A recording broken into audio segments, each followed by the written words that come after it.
nós temos somente um objetivo: é a salvação das almas. É a salvação das almas.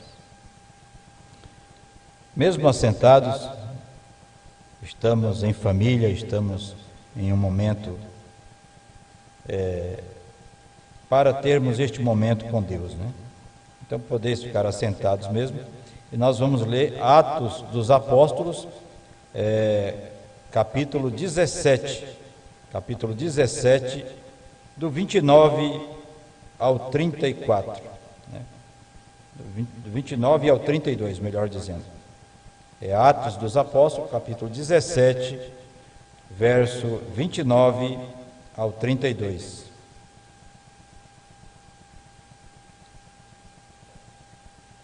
A Escritura diz assim: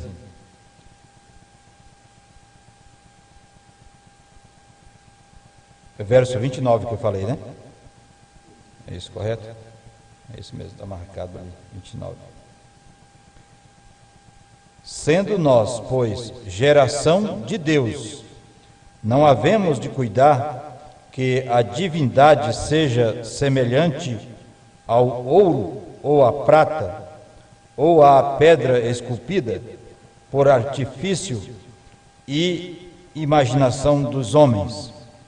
Mas Deus, não tendo em conta os tempos da ignorância, anuncia agora a todos os homens e em todo o lugar que se arrependam, porquanto tem determinado um dia em que com justiça há de julgar o mundo, por meio do varão que destinou, e disso deu certeza a todos, ressuscitando-o dos mortos.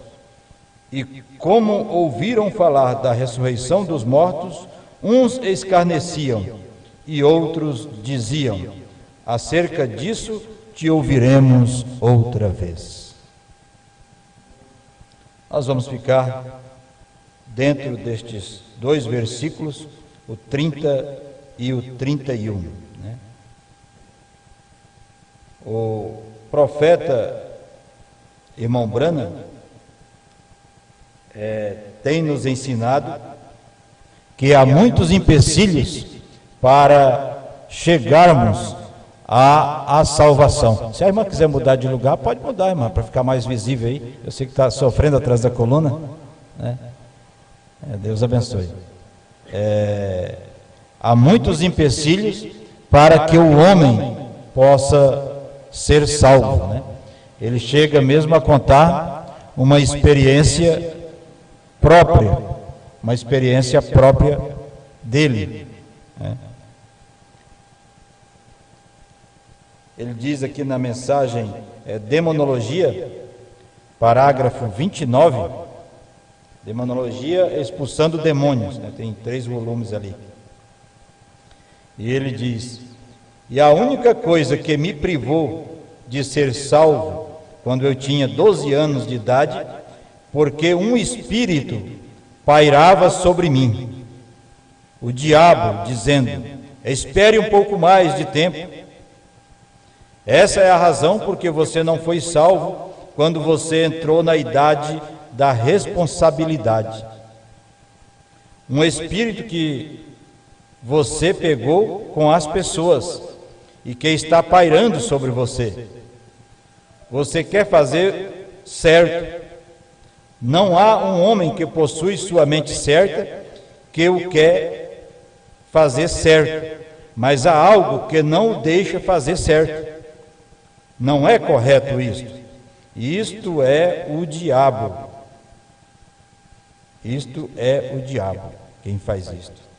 Mas é importante que você saiba, aí ele diz, aleluia, Cristo pagou sua cura e sua salvação. E é de graça, né? Você não precisa pagar nada para alcançar este dom, esta dádiva de Deus, né? Nós encontramos aqui que o apóstolo, advertindo aos irmãos e a nós também neste dia, porque a palavra tem o seu curso no dia em que a gente vive, no dia em que a pessoa vive. Então o apóstolo dizendo que Deus não leva em conta o tempo da ignorância. Ele não leva em conta o tempo da ignorância, o tempo que você adorou ídolos, o tempo em que você adorou ao dinheiro. Ele não leva em conta o tempo em que você desperdiçou apenas com o mundo, com bebidas, com prazeres carnais, com concupiscências. Deus não leva em conta o tempo de ignorância. Mas uma vez você sendo conhecedor, você tomando conhecimento, aí você passa a ter uma responsabilidade diante de Deus para com a sua alma. Para com a sua alma. É bom nós destacarmos também que o homem que Deus trata, não é o homem de fora, não é o físico apenas. O homem que Deus trata é o homem de dentro, é a nossa alma. É com este que Deus está tratando. É muito bom discorrermos sobre isto um pouco, né? Então, eu vou fazer um rápido resumo de como Deus fez isto antes mesmo que o mundo existisse, antes mesmo que ele fosse chamado de Deus, antes mesmo que houvesse alguém para adorá-lo, algum anjo, algum querubim, algum serafim para o adorá-lo. Então Deus, ele pensou, o grande Deus, o Altíssimo, o Todo-Poderoso, ele pensou em ter uma família, um povo através do qual ele pudesse ser glorificado, ser adorado, ser exaltado. E ele então gerou seu filho, o seu filho unigênito. O profeta irmão Branham nos diz que ele gerou o Logos. Perguntas e respostas sobre Gênesis, ele diz isto. Então ele gerou o Logos, que é a coluna de fogo, né? Hoje nós não temos nenhuma foto aqui da coluna de fogo, mas você depois pode pegar um folheto ali, que eu creio que deve ter, a foto da coluna de fogo. É uma luz sobre a cabeça do profeta irmão Branham. Mas para quem não sabe, essa daí mesmo. Obrigado. Essa luz sobre a cabeça deste homem, né? Esta luz que você vê aí. Esta luz que você vê sobre a cabeça deste homem, deste irmão, é a mesma luz que guiou os filhos de Israel no deserto. É a mesma luz que encontrou com Saulo de Tarso no caminho de Damasco. E esta luz é Cristo, é o Logos, é o Filho unigênito, o único gerado de Deus. Mas Efésios capítulo 1, verso 4, ele nos diz a palavra que ele nos elegeu nele antes da fundação do mundo. Então, quando Deus gerou seu Filho, seu unigênito, este Logos que você vê aqui, ele também nos gerou juntamente com ele, para sermos santos e irrepreensíveis diante dele, em amor, em amor. E aí vem várias formas de manifestar o amor, né? Como você pode amar, dizer que ama a Deus, se você não ama ao seu irmão, a quem você vê, a quem você pode assentar, conversar com ele, tratar com ele, ter um diálogo de salvação, de revelação da palavra com ele, né? Então, primeiro, antes de amarmos a Deus, precisamos aprender a amar nossos irmãos. Não importa a condição que eles estejam, há muitos deles em centros de espiritismo, há muitos deles em terreiros de magias negras. Tivemos uma experiência ainda há pouco tempo de uma irmã no estado do Rio de Janeiro. Eu gosto sempre de lembrar disto, Fazia parte deste movimento de umbanda, de candomblé e tudo isto. E quando Deus quer manifestar a salvação a uma pessoa, não importa aonde ele esteja, Nós temos também um outro exemplo do profeta irmão Brana, quando ele tinha costume de parar numa determinada rodovia, onde tinha um restaurante que ele dizia ser um pedacinho do céu, E um dia ele passou ali, uma certa feita, e quando ele passou, o cantinho do céu tinha fechado, E aí ele foi para um outro restaurante, mais adiante, que ele encontrou, pois precisava se alimentar. E ele disse que quando ele entrou ali, ele viu que tinha entrado num pedacinho do inferno. Haviam cenas horríveis ali, e ele se deparou logo de frente uma mulher idosa querendo se comportar como uma adolescente, como uma menininha nova, e tendo ali um comportamento inadequado, diante do público, com um certo homem ali também, E o profeta ficou indignado com aquilo, E ele queria que Deus varresse, limpasse aquilo da face da terra, Aquela mulher, aquele homem com aquele comportamento absurdo. E quando de repente o Espírito de Deus o impulsionou, o levou até atrás de uma porta que havia ali naquele local, e ali o Espírito de Deus mostrou a ele o globo da terra, o globo da terra e uma faixa escarlate, cobrindo o globo da terra, e falou para ele, se ele já tinha pregado para aquela mulher, se ele já tinha falado com ela sobre a salvação, e ele não havia feito e a estava condenando. Então, em resumo, eu quero dizer isto: não podemos pronunciar juízo, nem mesmo na nossa mente, acerca de ninguém. Não tem dizer assim, de tal comportamento, daquele comportamento, não. É de ninguém podemos pronunciar juízo acerca de ninguém. Isto é negócio de Deus e também não é agora. Quando ele for pronunciar juízo, é noutro tempo. É noutro tempo. Então deixemos que chegue este tempo e deixemos que ele mesmo faça o julgamento. Não devemos nunca pronunciar juízo sobre ninguém. Porquanto tem determinado um dia, Deus, porquanto tem determinado um dia em que com justiça há de julgar o mundo, por meio do varão que o destinou. Por meio do varão que destinou. E disso deu certeza a todos, a todos nós, a mim, a você, você sabe disso, ressuscitando dos mortos. Você sabe que o Senhor Jesus Cristo ressuscitou dos mortos.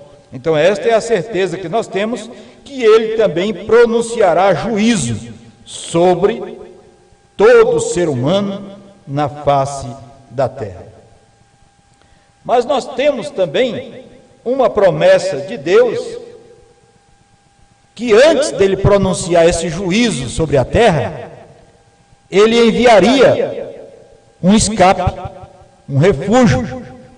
Ele enviaria uma forma através da qual você poderia se livrar deste juízo, se livrar de tudo isto.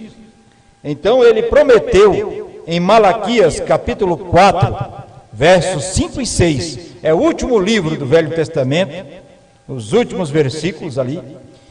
Ele prometeu que ele enviaria o profeta Elias antes do grande e terrível dia do Senhor. Qual é o grande e terrível dia do Senhor? O grande e terrível dia do Senhor não poderia ser outro senão o dia do juízo.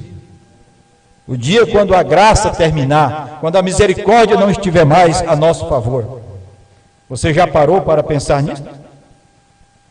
Então este será o grande e terrível dia do Senhor. Mas ele prometeu que ele enviaria um profeta antes deste grande e terrível dia, para que ele não ferisse a terra com maldição. Veja o quanto Deus é bom, né? Quanto Deus é maravilhoso. Então ele nos elegeu nele lá, antes da fundação do mundo, e veio cuidando de nós durante todo este tempo, né? Durante toda a nossa jornada na terra, e ele sabia que aqui no ano 2020, nós estaríamos manifestando a sua palavra, recebendo a sua palavra, e então ele veio nos protegendo, nos guardando, sabendo que ele teria alguém aqui, que ele poderia manifestar-se através dele. Por isso ele diz, não leva em conta o tempo da ignorância. Antes, muitos de nós éramos adoradores de ídolos, pertencíamos a vários credos, dogmas, aos quais não tem nada a ver com Deus, nada a ver com a palavra de Deus, mas mesmo assim, ele não leva em conta o tempo da ignorância. Então ele tem nos enviado este profeta. Quero dizer aos irmãos, às pessoas através da internet, quem sabe alguém nos ouvindo pela primeira vez, né? Vocês todos já conhecem o assunto, a maioria aqui, mas ele nos enviou este profeta e o vindicou diante de todos nós, diante de todo o povo deste dia, desta era, que a sua mensagem é verdadeira, né? Estes livrinhos que estão ali na saída, quando você sair, você pode tomar um exemplar deste, e estes livrinhos são os cultos, as pregações deste profeta. Quando ele pregou em inglês, né? Então foram traduzidas para o português e colocadas em formas de literatura para facilitar para as pessoas aqui na nossa nação, né? Então este tem sido o meio de Deus para trazer até nós a salvação deste dia, a salvação para este dia, né? Então você tem aí Malaquias capítulo 4, versos 5 e 6, Deus trazendo tudo isto de volta, né? E você vai encontrar então o Paulo falando aqui que porquanto ele tem determinado um dia em que com justiça há de julgar o mundo por meio de Jesus Cristo. Então, sabendo disto, sendo conhecedor disto hoje, a partir deste momento, eu já não sou mais um ignorante. Correto? Eu já não sou mais um ignorante. Então, o juízo já pode me alcançar, se eu não vier a olhar, a observar, isto é, procurar, cuidar, para não ser incluído nisto, neste juízo, em que ele virá com justiça. O profeta ainda diz assim na mensagem, a deidade de Jesus Cristo, 139. E depois de um pouco de tempo, as pessoas vão procurar a salvação. Eu estou pensando naqueles jovens, naquela noite lá embaixo no altar, procurando ser salvos, mas tinham cruzado a linha da misericórdia, né? Eles tinham cruzado aquela linha e já não tinham mais como eles voltarem. Então, nenhuma redenção para eles. Eles se foram embora, não podiam mais ser salvos, né? Então, o que é que acontece? Quando você ouve esta voz de Deus, esta palavra de Deus, e você vai rechaçando ela, vai rejeitando ela, vai dando ela como que não tendo prioridade na sua vida, não tendo o primeiro lugar na sua vida. Então vai chegar uma hora em que você não a ouvirá mais, e você não terá mais desejo de ouvir também. Você vai eliminando aquilo, entendeu? E o profeta nos ensina que há uma linha muito, muito estreita, e que quando o ser humano cruza aquela linha, então ele não tem mais desejo de ser salvo. Ele não tem mais desejo. Nós temos um exemplo na Bíblia de Esaú e Jacó. O profeta nos diz que ele buscou com lágrimas, mas ele não pôde mais alcançar aquela bênção, né, da primogenitura.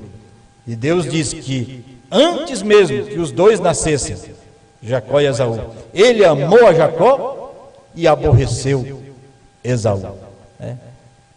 Então, o que eu quero te dizer, meu irmão, meu amado ouvinte, nesta noite, aos nossos visitantes, é que Deus hoje ele está estendendo, Ele está dando esta oportunidade a cada um de nós. Parece que é pouca coisa, mas se você parar para pensar, é o que Deus pode te dar neste momento, é esta oportunidade de salvação. Porque tu já pensou, tu se livrar do juízo, da tribulação que esta terra há de sofrer? A Bíblia diz que os elementos da terra ardendo se desfarão, queimarão, e os homens que não se arrependeram, que não se converteram, que não receberam a salvação de Deus, arderão juntamente, pois o homem é terra. Nós somos 16 elementos aí, os quais estavam na terra. Nós temos aprendido isso.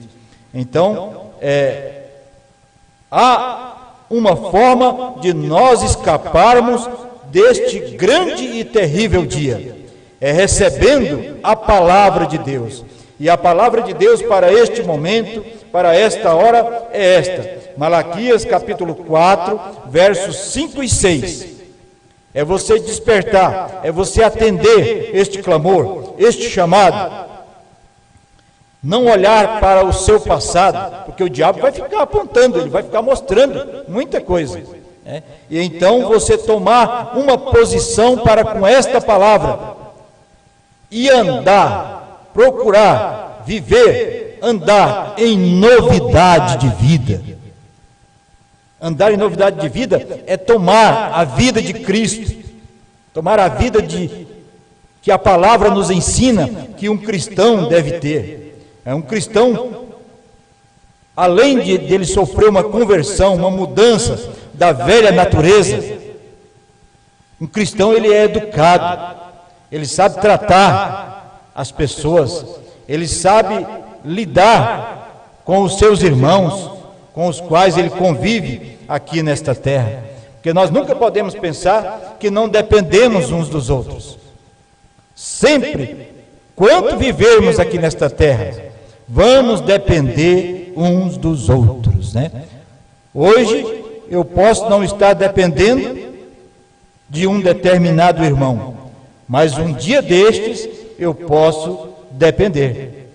E se eu coloquei uma nuvem escura entre nós, como aquele irmão poderá me ajudar?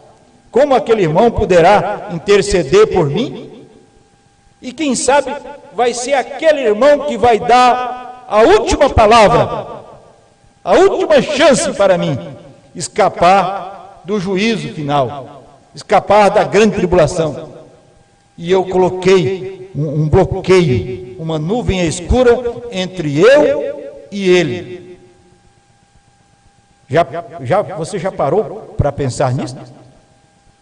Pensemos nisso. Então, um cristão, primeiramente, ele é educado. Agora, irmãos, não quero ser cansativo, quero ser bem rápido aqui e dizer que para você cumprir e receber esta manifestação que Deus prometeu através de Malaquias capítulo 4, versos 5 e 6, você tem promessas dentro da Escritura que você terá que cumpri-las em sua vida, para que então o Cristo, aquele Cristo que estava guiando os filhos de Deus lá no deserto, aquele Cristo que esteve com Saulo de Tarso no caminho de Damasco, o Cristo que veio sobre a cabeça deste irmão, profeta, irmão Branham. Tem alguns requisitos que precisamos para que este Cristo tenha a preeminência em nossa vida. Então, vários Deus aqui já te concedeu. Não leva em conta o tempo de ignorância, antes pede que todos os homens em todo lugar se arrependam, se convertam da sua incredulidade. E agora ele diz que todos os homens se batizem em nome do Senhor Jesus Cristo para perdão dos pecados. Você viu como é que Deus é bom? Então, ele primeiro enviou o profeta para te livrar do grande e terrível dia do Senhor, para nos livrar daquele juízo que está determinado que ele virá, com justiça, para nos julgar. Agora ele está nos dando, em Atos 2:38, ele está nos dando mais um presente, mais uma condição, para que nós possamos ter a vida dele vivendo através de nós. Aí você diz, não, mas aí é demais, ter a vida de Deus dentro de um ser humano, ninguém consegue. É verdade, ninguém consegue mesmo. Mas uma vez você tendo o desejo que Cristo viva em você, e você dando lugar a Ele, a isto, a sua palavra, você pode ter certeza que você verá Cristo vivendo em você. Vai aquela irmã na rua, é Cristo andando na rua através daquela irmã. É Cristo andando na rua através dela. Mas ele ainda tem muita fraqueza, tem muita... Não, eu sei que tem, todos nós temos fraquezas. Se nós fôssemos perfeitos, nós não estaríamos mais aqui. Ele já teria nos tirado daqui. O grão maduro, ele tem que ir para o celeiro. Ele não ficará aqui peregrinando. Então, veja bem. O Cristo quer morar no homem. É isto que ele, quando ele nos elegeu lá, antes da fundação do mundo, este era o propósito dele. Era ele poder viver em mim e em você. Em cada irmã, em cada irmão. Este é o propósito de Deus, é Ele poder viver no ser humano. Afinal, é para isto que Ele criou o ser humano. Mas o pecado veio e distanciou ainda mais o homem da presença de Deus. Por isso, hoje Ele está dando esta oportunidade para que nós nos arrependamos, tenhamos o arrependimento no nosso coração, na nossa alma, e entremos por este caminho do batismo. O batismo aponta para sepultamento. Você está dizendo para as pessoas, você está dando um testemunho público para as pessoas, quando você recebe o seu batismo, quando você cumpre o batismo em nome do Senhor Jesus Cristo na sua vida para perdão de pecados. Você está dizendo para os seus amigos, para os seus parentes, você está dizendo, até aqui você conheceu o fulano de tal, você me conheceu, obrei mal, fiz mal aos olhos de vocês, mas daqui para frente é uma vida nova com Cristo, é uma vida diferente com a palavra de Deus.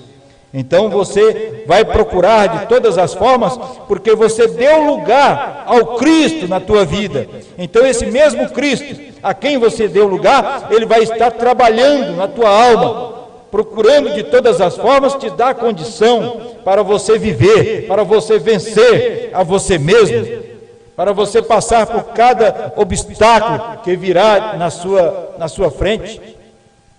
Ele vai te dar, te possibilitar, para que então você possa conquistar esta porção celestial que é a vida eterna.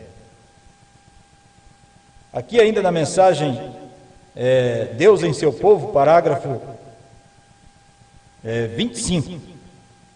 A gente toma essas passagens do profeta Irmão Branham, porque são palavras que tratam muito forte com o ser humano, né?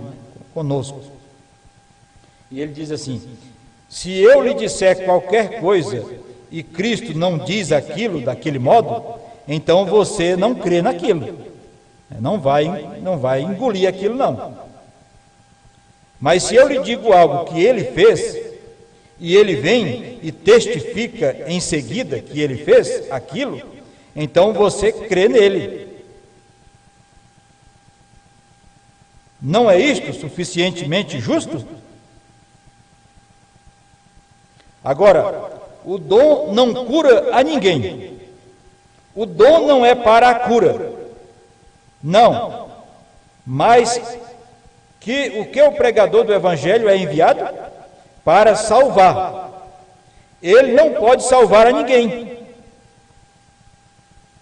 O pregador do Evangelho é enviado para salvar, mas ele não pode salvar ninguém. Ele pode pregar sob o poder para levar as pessoas a um conhecimento da palavra de Deus.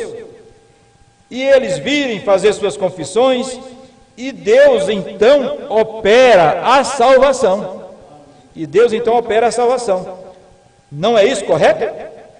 Esta é a mesma coisa que ele possui um sinal, e ele está pregando sobre o poder que traz convicção ao coração humano. E eles vêm até o altar, e pela fé, eles aceitam a Jesus Cristo, e então encontram os resultados. Eles vêm, aceitam a Jesus Cristo, e os resultados logo acompanham. Não é isso que eu falei do Cristo vir na sua vida? Então os resultados, logo eles encontram os resultados. Não é isto correto? Quando eles fazem um compromisso com Deus. E se entregam a Ele e creem nele, e então isso traz os resultados. É bom. Isso aqui é bom, eu vou dizer para você, está com 38 para 39 anos, que eu criei nele, que eu aceitei ele. Eu sempre tenho que falar disso, porque quando se fala de evangelismo, evangelizar, trazer uma mensagem de salvação, é bom a gente lembrar disso, porque eu olho para o que eu era. Eu não sou ainda o que eu devo ser, né? Mas eu olho para o que eu era, que ficou tão longe, e eu não tenho saudade mais daquilo. Não quero voltar para aquilo, de jeito nenhum. E todos vocês que já provaram deste dom celestial da salvação, eu tenho certeza que têm o mesmo pensamento, a mesma convicção. Ninguém mais deseja aqueles costumes, aquelas maneiras erradas, aquela incredulidade, aquele credo que apenas cauterizava a nossa consciência. Então o profeta continua dizendo aqui: e quando eles fazem, os crentes, os irmãos, o povo, o ser humano, o homem, a mulher, quando eles fazem um compromisso com Deus, se entregam a Ele e creem nele, e então isso traz os resultados, traz uma mudança de vida, traz uma transformação na nossa vida, Pode ter certeza disso. Se você deu lugar ao Cristo de Deus, ao ungido, ao Senhor Jesus Cristo, que é esta palavra em sua vida, Ele traz uma mudança em sua vida em todos os aspectos, em tudo, na maneira de falar com as pessoas, na maneira de vestir, na maneira de andar, na maneira de assentar. Ele traz uma mudança. Antes você estava cheio de espíritos. Lembra que o irmão Brana falou no começo aqui? O que foi que impediu ele de ser salvo? Nós lemos ainda há pouco, não foi isso? Que havia um espírito pairando sobre ele, que não deixava ele aceitar a Cristo, né? Impediu ele quando ele teve a idade da responsabilidade. Então aquilo atrapalhou ele por muito tempo. Então o importante seria se tivéssemos quem nos levasse a Cristo antes mesmo que o diabo nos tocasse, antes mesmo que o mundo nos tocasse. Como seria bom?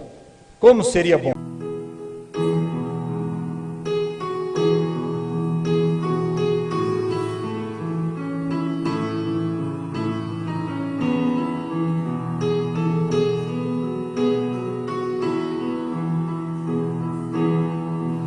No olhar de Jesus sinto paz. No olhar de Jesus sinto amor. Seu olhar é mais puro do que a linda flor. É por isso que eu canto assim. O olhar de Jesus me faz chorar, pois um dia Cristo me amou. Com seu meigo olhar, Ele me perdoou. É por isso que eu canto assim.